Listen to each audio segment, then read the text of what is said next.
Ebusia Bongo ideas e da beto abontin se wo kire mu a eye despite automobile museum na ye papa Kwame despite ebie no ohun fasode papa bi a ewo so edema oman Ghana esan se Ghana ye villages asa anoma we nyina no eso ema faso bi a emfa emma yen na sanse mi okan papa bi so aba react aha yalan media Ghana wa so wa share wa like wa comment ama foforo nso so enye bi a share Ebusia se we Europe na sa America na se opese won se niska Evan Braga na nkwade na mekanfo send money transfer app no de ama first transaction obenye $20 free. The answer will be using a promo code JSXM2. We use this promo code your first transaction pay and I will be $20. Ebusia se will send e de agumoba money wallet na bank account so obetimi use on all networks say the esitie na na say yehu ye friend from enra ni nyina de ne social media ne so they were trend aye asante hene opim so tumfo say to so mienu e na afa ye papa Kwame despite ono e na trendy eye pa na ye nyina ye despite automobile museum a obi ye anase wo lanchi ye no ye otumfo asante mewura e ne ko bie ano na busuam say video be trendy social media ye parties e wasikafo kuku dam ne ntiri ye papa Ibrahim Mahama egokopia ase be ho eno ka san we eye sika physical money na emom no enye kwansi bia na se bibisa ene otin se titiri ne ntiri cheda mu nyina kopia ase ebi na no ena video no circulate o media ne so a ewa ena Bongo ideas che camera si ne no abusu aba be video wo chire mu a despite automobile museum na ye papa Kwame despite wa bie no abusu se mfa so papa bia ni so e de ma Ghana for esan se ewiase de wunya sika etwa se wo de bu akunafo awisia mobrofo no wona enibie na nya bibise e na twase bie se bi akurase te se Ghana de si dai na wokoko bie eye bibise wo on de ose ohun fasode a ewo so etwa se sika na wanya no ode ye bibi papa na emom no enye bibise abusia ye monwura myentie Bongo ideas. Charlie, this whole car museum thing by Ose Kwame despite, I know they see the usefulness. I know they see the kind of impact it's going to have on the people of Ghana and even on himself. Like, what is the use of the car museum for a country like Ghana with so many poor people? What is that going to do for us as a people? The youth need jobs, they need opportunities, they need people to uplift them to the next level. They just want the system to work for them. So if you're a rich man, I feel like the real impact you can make is not about making a name. It's about touching lives, uplifting people to the next level. All the people around you are rich. We can't pinpoint any poor person that you've been able to take to the next level. We can't see anybody that you've invested into. We can't see any real impact in the lives of the ordinary people. Ghana, they need factories. Ghana, they need schools. Ghana, they need tech hubs. The real rich people not investing into that. Why are they not looking in that direction? That's why it bore me. See, we can't tell the rich people how they should use their money because we are not as rich enough as they are, but we are as wise enough as they could be. We could actually be wiser than they are in real life, but just that probably they know how to make money than we do. We can actually suggest to them what they should use their money for. Car museum, like you. I did hear say, even at despite media, there are some workers where reportedly they've not been paid for months. People who work in the same despite media, which is owned by Kwame despite. From what I'm hearing, people their way they've not been paid. People have even left the company where they are still owed. The richest people in the world, I've never seen any rich man do this. The Dangotes, I've not seen them do this. Even Elon Musk, who owns a company that manufactures cars, Tesla. You think they've not seen those cars before? You think any white man or any investor or any foreigner would travel from their country all the way from their country to come to Ghana and come and view your cars? And are they going to pay for the viewership? Like, is it going to be monetized? Like, what be the essence? Tell me, what be the essence? We know they need that. We fucking know they need us. Now, if you go to the hometown of Ose Kwame despite, see, it be a sorry tale. I can say it's an eyesore. Go and look at the SD hospital in Wiamwase. Go and look at the whole Wiamwase enclave. You can't even understand that one of the richest people in Ghana actually comes from that place. The road in Wiamwase was actually constructed by a private person. Why is Despite not investing into that? Why is Despite not building a university in Wiamwase, a clinic, a new school, a new factory in Wiamwase? The price of one of those can actually do that. We actually take a lot of people in Wiamwase out of poverty. Why the focus not be that? Where the focus is more about showing off. Bro, when they talk about real value, I seriously do not see any real value in that. We can't teach you how to use your money, but bro, car museum for a poor country like Ghana, the African mentality is so bad. I just want to read to it. We do not need a car museum as a country. If you're a rich man, use your money to touch lives, to impact lives, to take people to the next level. That is the real impact. It's not about owning a car museum. It is much ado about nothing. It's not just a way and in some bongo ideas or beka ye edifa papa kwame despite automobile museum na chese wo bie no I wo chire wan fa so papa de pa de ebi ene so ene ya papa bi ono so social media ne so titiri TikTok app ne so wono so sorry no say hey abrante so hwe na wo fie hia na ewo ho no nti obi ye ade a muhu ni se sabi nkwase sika ni bi ade ebekoso abrabo muhu ni se nkwase ma abra wafutuo no anase wasem no abeta social media so aka no emfa so papa bia enye dey eni so ntie se wo ye na wo ye de obo bra wo pa bibi papa bi na wo ye na se obeka obi asem kra enye ye papa kwame despite papa wo no wo fidi eye enyanka wona eni bie ebi okra manti nipa wo ti omo kakrampo no enye asem kusa ebusu ye papa yi wono so aba react na nsem do aka bi de akire eye bongo ideas yenko there's no purpose. All say bongo ideas e make sense pa. All say asema waka ni mudo pa. Eso o waduane she fridge mu. Odi ye. Bongo ideas. Say aduane na she wo fridge mu no. Yi na fa kokwan ho ye onipa bebiri ho mo pa aduane adi o mo sofa e wo Ghana asese yi. Na fa komo mo. Adenti na wo sika da bank account mu.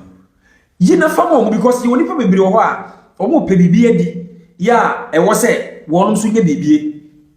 Yi na fa komo mo. Se sikani ni wo fie a asemu yi wonte ase na se sikani wo fie a men drag no tie emma obi a omobra entwe nkurum ana wo fie sikani ase se wo ben sikafo a ena wo hunu se wo no mo bre nipa a wode ne kra abre ayentotoye enye sika no owura free se home bi na tinimu nti wono nipa no so so ye bibi e bema ne kra ni age na brebia no obetimi atena se aye adwuma ma afofo anya bia e beboa Dr. Osekwa am despite wono no into entertainment industry up to now what asu wo ye show off e wo fit tinye ne o pe show off because o ye sa na hoto no adentina ye wo sikani bia wono no ne dia ne se osore anopa a obenya na ka wo yisika no ma amanfo nkwan na wo ye okay wono so ne dia no ene wo sikani bia tse Osekwa am despite wabie nyuma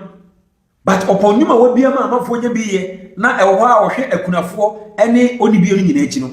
wono pese brebia so ye de be ma ne kra ni beje ni pam ni ya afari wokokro bia so asikani ho obitimi twena no na opese wo kasetie sikani no kire ni nyansa wo so maame no na kanso no nyina ye bipa wono mbo obra no bi ebinum kura anya sika na woto TV aka ne obi be TV ale atu nsuo nyina egu wono so enti so se ye modern day of escafo ya we no mani atepa wo ni nipa ye ukotwa ni kuru wiamo ase de bae wiamo ase ni bia oho embe comment se Osekwa am despite ebo wiamo ase fo ye wade bi oho a e aban asem na de kwa hye ankra ne kon Osekwa am despite etua tax ma no wono na nkonko yi wiamo ase kwan asem be na wokan Osekwa am despite hono wote eyamwa ena wo se oboa te se bia wiamo ase eniyama bi a waye ye wo a wa resource eno no de ye se oboa kuro no ba se wo kase outright wono obie museum a ebema amanfo be ba na se obi obeko museum wani beje ne ye bebo ni di se Osekwa am despite the automobile museum kan bi kura ye fridge se de wono mo ka no onyai na enka onko de kurom enka SDA school wono akobubu ni nyina na wasi na wakọ Assemblies of God ho anwan na akobubu ni nyina na wasi na wamfa excavator be yisi kwan so na wayi kwan se hyem nyesa na wono de nka wahan na wa na otim nyesa na wo pa akire anase sei opoku na anya ne nkum wo de beto basako ma efa ho bai isata ma wo se Ghana youth ye motivate amanfo yie ni ejai sa unnecessary criticisms no your criticism bi wo directly nka wo se kwa aban no so Ghana ye tisika so ente se ama aban panimfo ba wono mo form contracts ahodo still o man no ye wa ho ye hiam individuals are we make you money we give it back to society no wo ye bibi e bema na ni beji so ani ejina ne kon so na ejina ne kon so obetimi send message if any pass message a wo bona ba so no ye kuromade na waye wo be kokuro no na de nipa na ye apagya kuro no enya asem ketwa enso na nipa no be kire nyansa te se de wono na nya aye obi obekoso na aduane bu ni fridge ma was store obi kura ti ma aduane se wo ni fridge mu ekohwie tugu na nipa gira kwa ho pa aduane adi enti Ghana asikafo nyina Council of Elders Bongo ideas yeda wase ani nyansa a wo kire no nyina aye na mum direct fama His Excellency John Dramani Mahama se di obeto ye bire bi atwama wo ye bi no waba beto de kyai sa nti wo mmoa na Ghana kwan ye nye eno no de okasa ametiwase ye fi se ye gi ye tax se sei e de ma aban e di se wo redirect to aban dia that's no problem moma ye nyai se ye mpanimfo ne ye sikafo binum a abobra bi enwuma wo tia se o se kwa me despite na eduma bi wo a ye tua wo no mo ka already wonim radio na ate radio ase radio no bia na tua de ka wo so ni ma me ka kire wo radio bi kura timi kofa contract ti wo na ono de kon waje commission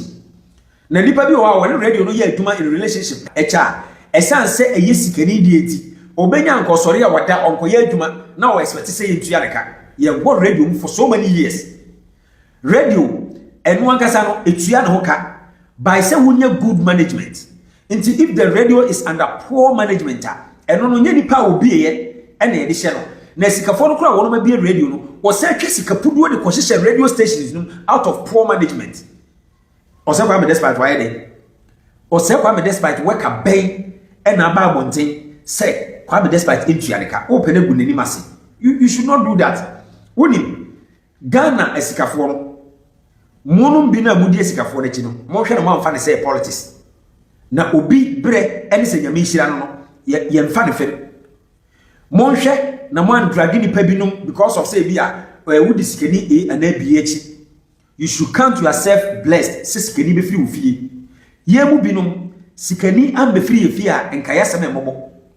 o say kwa me despite ni fie ni ben e de gina bonten sere asense bia ekomode na anasema awere ho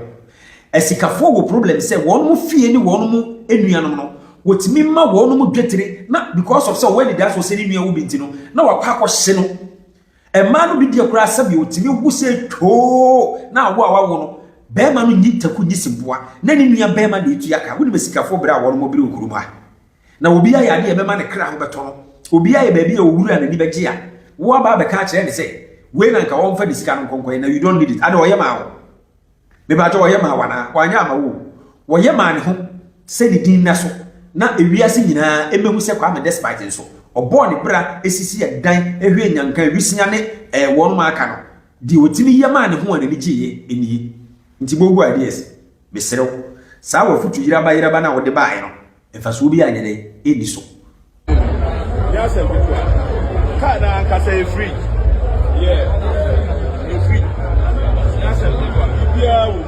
bia wo bia Guinness bia ka na anka say free ya se bitu one of you drink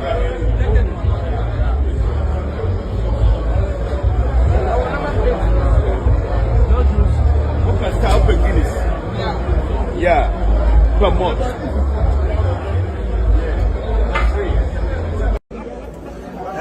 You see real money, no be coins, no be talk, no be excavator.